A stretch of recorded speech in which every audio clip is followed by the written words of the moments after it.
لكن ما بتعرفوا كيف الواحد عايش.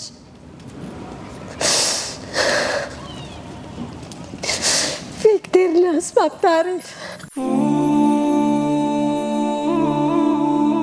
والله وضعي سيء كتير، يعني ماديا من كل النواحي سيء. كتفي يوم الزلزال وقعت عليه بلوكي، ما بتعيني ايدي كتير، اوقات ايدي بتوقف. ومرباي 4 أولاد، 3 بنات وولد. أولادي كلهم حالتهم يعني مو زيادة، يساعدوني. وعايشين ناس هيك تصدق علينا الحمد لله. في ناس كويسة هيك، يعني مثلا هاد بجيب لي خبز، هاد بجيب لي خضرايات. هاي الخيمة بتطوف علي مي، وكل الجيران بيعرفوا بتطوف مي. عزلت عاملة هون هلا صوروا الجوا إذا بدكم تشوفوا، ومشقوقة من هون. وشو حالي صعبة كتير، وعلي $1000 دين، والله العظيم $1000 دين علي. وبتعرفوا كل الدنيا علي $1000. أنا أولاد ابني بس، والله هود صغار، أبوهن شهيد والحمد لله على كل حال.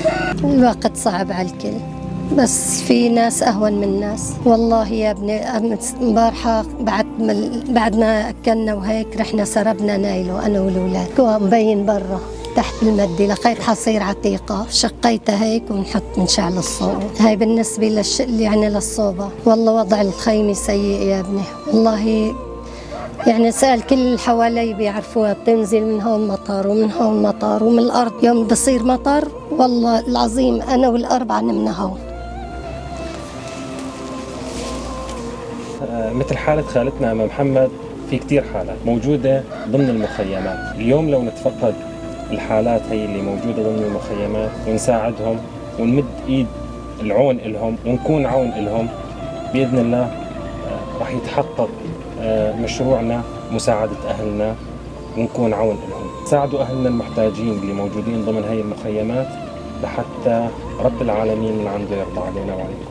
إن شاء الله يا روحي، الله يرضى عليكم، الله يحن عليكم كلياتكم، وكل بيمشي بتقوى. يا رب يبارك فيكي. خالتي أنا عندي مبلغ مالي مقدم من فريق جبر الخواطر. الله يجبر خاطرك يا روحي. الله يكرمك يا رب يبارك فيكي. تفضلي. يسلم يديك يا روحي، الله يعوض عليكم وعلى كل واحد طيب مثلكم. الله يسلمكم يا رب. الله يجبر خاطرك يا روحي. الله يحفظكم يا رب ويديمكم.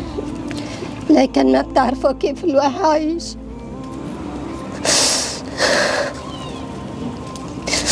في كتير ناس ما بتعرف. ايام بيطلبوا الاولاد والله العظيم مرق ابو الحلو ما اقدر اجيب لهم.